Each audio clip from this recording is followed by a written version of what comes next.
नमस्कार, आप देख रहे हैं इंडिया वॉच और मैं हूं आपके साथ स्नेहा सिंह। वक्त हो गया है खबर मिड डे का। खबर मिड डे में आज हम चर्चा करेंगे सियासत के बड़े दिन पर। जी हां, आज सियासत का एक बड़ा दिन है। किसकी मजबूत होगी जमीन, राज्यसभा के लिए जोर, कौन जाएगा किस ओर। दरअसल क्रॉस वोटिंग का सिलसिला लगातार इस बार राज्यसभा चुनाव में चर्चा में। 24 का पहला चुनाव, लोकसभा से पहले आखिरी दांव भी इस चुनाव को माना जा रहा है।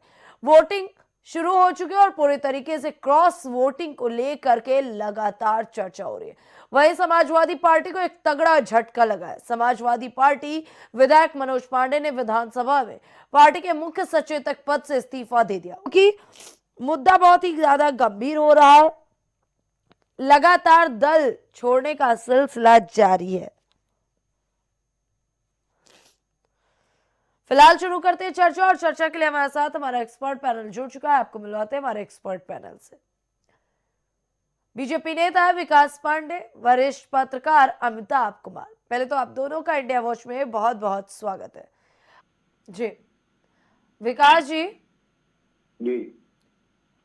समाजवादी पार्टी जहां कल तक ये दावा कर रही थी कि कोई क्रॉस वोटिंग के चांसेस नहीं है, उनके कोई विधायक टूट नहीं रहे, ऐसे में आज सुबह तस्वीरें कुछ और ही सामने आ रही हैं। क्या प्रतिक्रिया है बीजेपी के इस पर? एक लाइन है कि मत पूछ के क्या रंग है तेरा मेरे आगे, ये देख के क्या हाल है तेरा मेरे आगे। तो वो कहीं ना कहीं समाजवादी पार्टी के ऊपर बिल्कुल फिट बैठ रही है। आज मैं फिर कहता हूं आपको कि ये परिवारवादी पार्टी अब समाप्तवादी पार्टी की तरफ बढ़ रही है।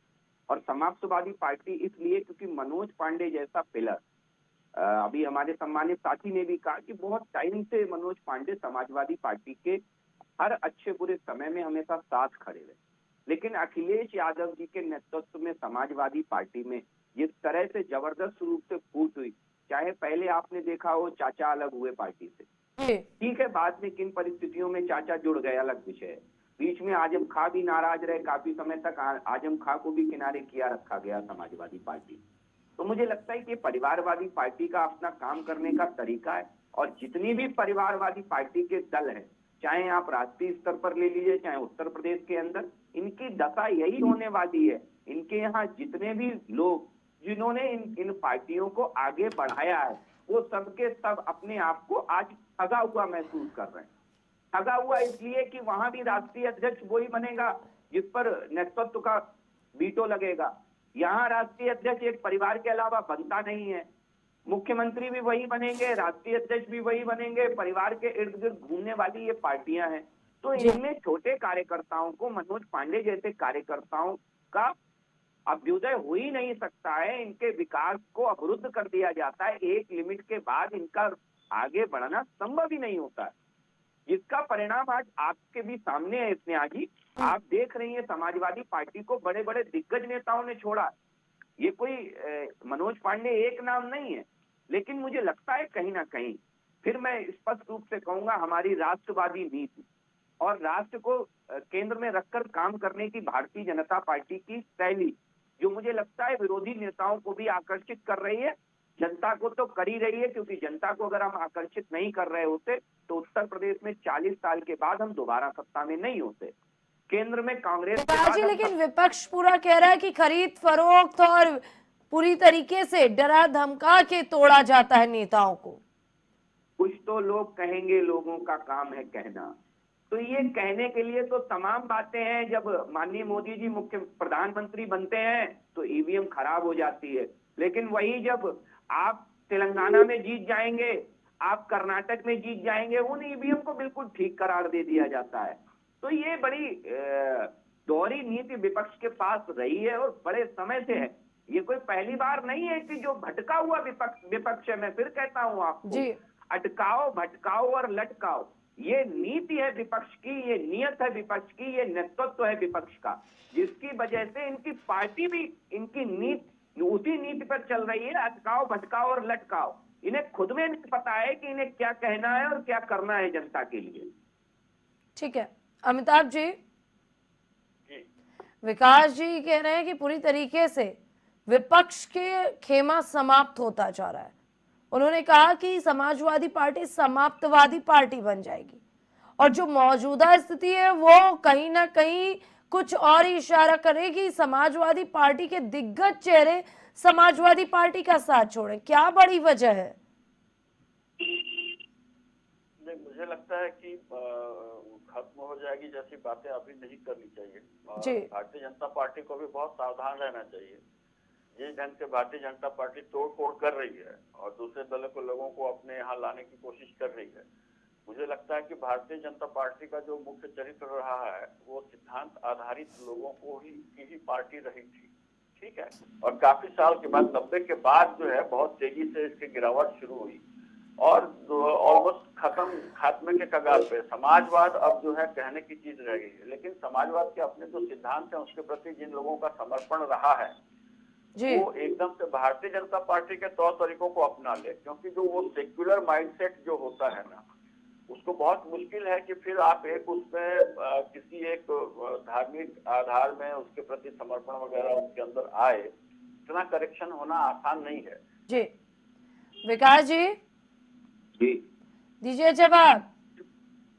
देखिए, मुझे लगता है कि हमारे सम्मानित विश्लेषक ने 2-3 विषय रखे भारतीय जनता पार्टी को भी, मुझे लगता है कुछ चीजें बताने का प्रयास किया है। बिल्कुल मैं थोड़ा सा उन्हें करेक्ट करने का दुस्साहस कर रहा हूं, और वो दुस्साहस इसलिए कि मुझे लगता है कि आजाद भारत के इतिहास में सामाजिक विश्लेषक, हमारे राजनीतिक विश्लेषक भी इस बात पे एग्री करेंगे, इस बात पे सहमति जताएंगे कि राजनीति में पहली बार ऐसा हुआ है कि कोई दल राष्ट्रवाद को लेकर के इतना मुखर आगे आया। दूसरी चीज, इस पे जनता भी हमारे साथ चल रही है, ये बहुत बड़ी वजह है कहीं ना कहीं।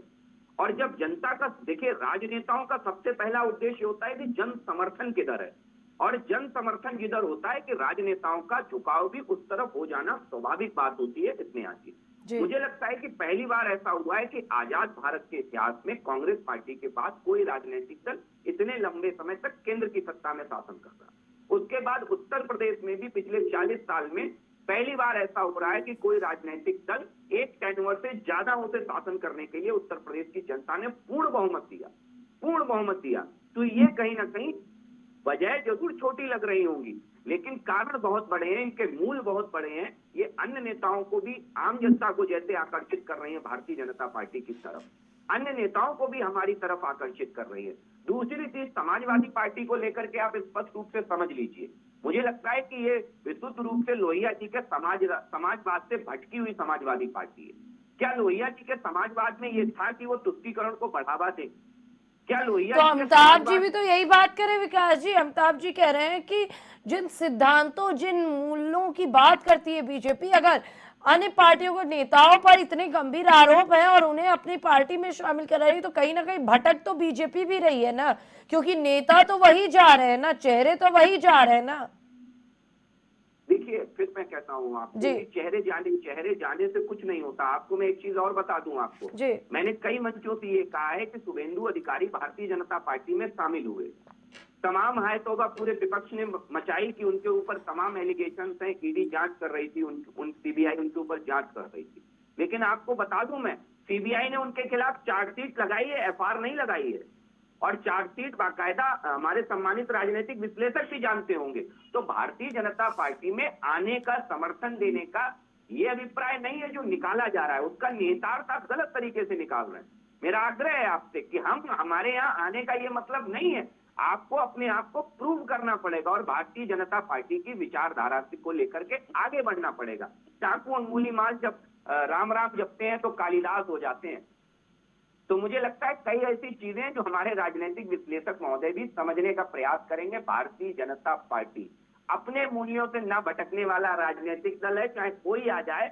हम अपने रंग में रंगने में विश्वास रखते हैं आदमी को, हम उसके रंग में कभी नहीं रखते हैं। ठीक है विकास जी, जी, जब आप जीत रहे हैं तो ये सब करने की क्या जरूरत है? अमिताभ जी ने ये बड़ा सवाल उठाया है। देखिए, जीत रहे हैं लोकसभा के दृष्टिगत, विधानसभा के चुनाव के दृष्टिगत हम जीत रहे हैं, इसमें कोई दो राय नहीं है, और जनता का जन समर्थन मिल रहा है। हमारे सम्मानित साथी ने भी ये बात कही, मैं इस बात को स्वीकार करता हूं। और जो 2-3 चीजें उन्होंने बताई उसमें बुनियादी तौर पर अभी आप राजनीतिक रूप से भारतीय जनता पार्टी के स्टंट को ठीक करा दे रहे कि उन्होंने 8वां प्रत्याशी उतारा, और उन्होंने उसको ले जाकर के अपनी स्ट्रेटजी में शामिल किया और उसे आगे लेकर के जी। गए। तो राजनीतिक स्ट्रेटजी को आप सामान्य दृष्टिकोण से नहीं देख सकते, और मुझे लगता है इससे हमारे सम्मानित साथी भी अग्री करेंगे। दूसरी चीज मुझे लगता है कई चीजें ऐसी हैं, क्या मनोज पांडे जी कल को अगर भारतीय जनता पार्टी में आते हैं तो जी। मनोज पांडे जी हम नहीं समझते हैं कि भ्रष्टाचारी व्यक्तित्व के व्यक्ति हैं, अच्छे व्यक्तित्व भी हैं, और किसी भारतीय जनता पार्टी में कई अच्छे व्यक्तित्व भी हैं।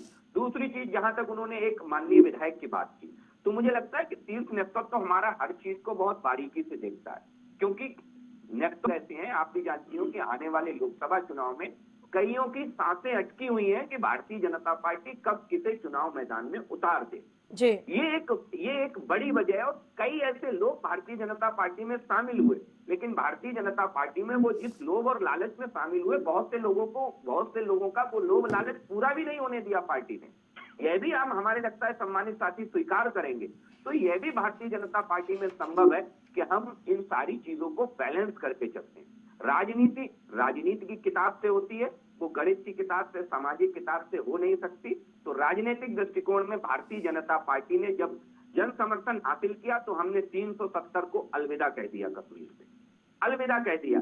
ये तभी संभव हुआ जब हम सरकार और सत्ता में इतने मजबूत थे कि हम उस निर्णय पे अडिगता के साथ बने रहे।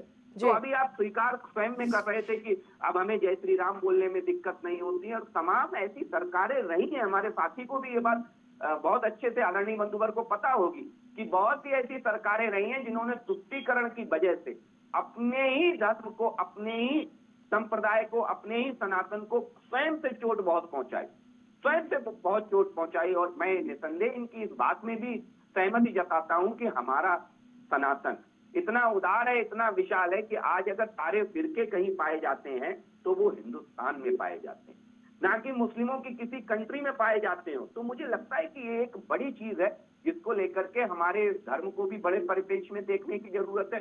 दूसरी चीज, हमारा डेवलपमेंट मॉडल, हम जनता के बीच केवल इसलिए नहीं गए स्नेहा जी कि हमने केवल हिंदुत्व की बात की हो, हम जनता के बीच हिंदुत्व के साथ साथ अपने डेवलपमेंट मॉडल को भी लेकर के गए, और हमने उस डेवलपमेंट के मॉडल को जनता को नीचे तक जोड़ा है उस डेवलपमेंट मॉडल से। शायद ये भी एक बड़ा कारण है कि जनता को तो हमें जन समर्थन जनता का तो मिल ही रहा है। जनता के साथ साथ कई नेता हैं जो भी भारतीय जनता पार्टी की तरफ आकर्षित हो रहे हैं। मैं तो फिर वहीं लौट फिर के चला जाऊंगा, मैं ये कहूंगा गुलाम नबी आजाद क्यों छोड़ के चले गए, कपिल सिब्बल ने कांग्रेस को क्यों छोड़ दिया, भाई ये तो भारतीय जनता पार्टी में नहीं है। शरद पवार क्यों छोड़ करके चले गए, ममता बनर्जी क्यों छोड़ करके चली गई। तमाम ऐसे लोग हैं जो कि मुझे लगता है कि विभिन्न परिस्थितियों में छोड़ करके गए हैं, जो आज भारतीय जनता पार्टी में नहीं है, लेकिन कहीं ना कहीं उन्होंने उस जल से किनारा किया। विकास जी जिस तरीके के आ रहा हूँ जो आप कहना चाह रही हैं जी, मैं कल अलबत्ता राजनीति में कई ऐसे विषय होते हैं जिन पर राजनीतिक दल सजगता से काम करता है, और भारतीय जनता पार्टी, मैंने अभी उदाहरण के सहित आपको बताया इसने आज कि शुभेंदु अधिकारी भारतीय जनता पार्टी में आने के बाद उनके ऊपर चार्जशीट दाखिल हुई है, भारतीय जनता पार्टी में आने के बाद उन पर चार्जशीट दाखिल हुई है। तो ये कहीं ना कहीं भारतीय जनता पार्टी की काम करने की शैली है। जी विकास जी, लेकिन कहीं ऐसा ना हो ये जो तेजी और टूट जोड़ तोड़ की राजनीति अभी देखने को मिल रही है, इसका असर लोकसभा चुनाव पे बहुत ही खतरनाक ना पड़ जाए, जैसा कि अमिताभ जी कह रहे हैं। देखिए, इससे पहले भी आप विधानसभा चुनाव को अगर देखिए तो हमारी पार्टी से चाहे आपके सनातन विरोधी स्वामी प्रसाद मौर्य जी हो, चाहे तमाम नेता हो, चाहे अभी रिसेंटली वापस आए हैं गाजीपुर की सीट से, वहां से विधायक हुआ करते थे घोसी से, वो भी भारतीय जनता पार्टी में दोबारा लौट करके आए, वो भी छोड़ करके गए थे।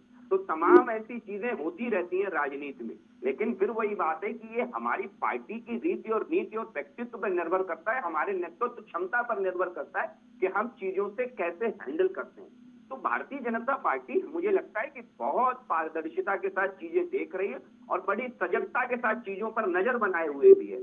मुझे लगता नहीं है कि लोकसभा चुनाव में भारतीय जनता पार्टी को इन चीजों का कोई नुकसान होने वाला है, क्योंकि पार्टी हमारी नीति नियत और नेतृत्व पे चल रही है, लोगों के भरोसे नहीं चल रही। ठीक है विकास जी, जवाब के साथ मुद्दे पे फाइनल कमेंट।